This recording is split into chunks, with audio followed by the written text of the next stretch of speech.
When you receive the unit, the spring threads for the bolt mounts may be threaded all the way back. We want them to be, as the other ones, only a 1/4 inch exposed. And same with the back nut, so that you can thread the back nut out. Garrett, go ahead and thread the back nut on this one, so that the two are tightening, and then we will tighten them towards each other, just as we did on the other ones.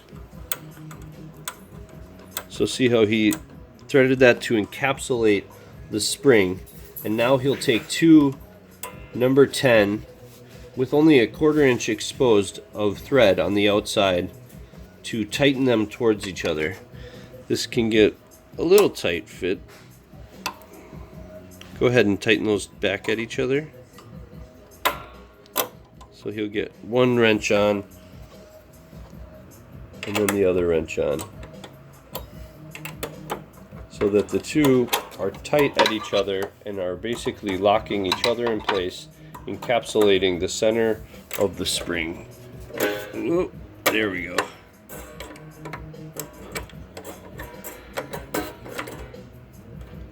Perfect. Make sure not to torque the spring and have the spring just in line. There we go. We're going to do the same thing on the other side. As you can see, they're not together and there's too much exposed.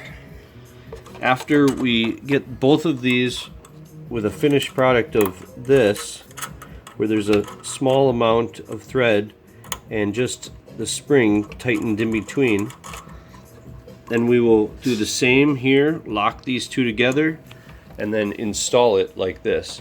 As you can see, there's only 2 on the right side, and there will be 3 on the left side hood. Thank you.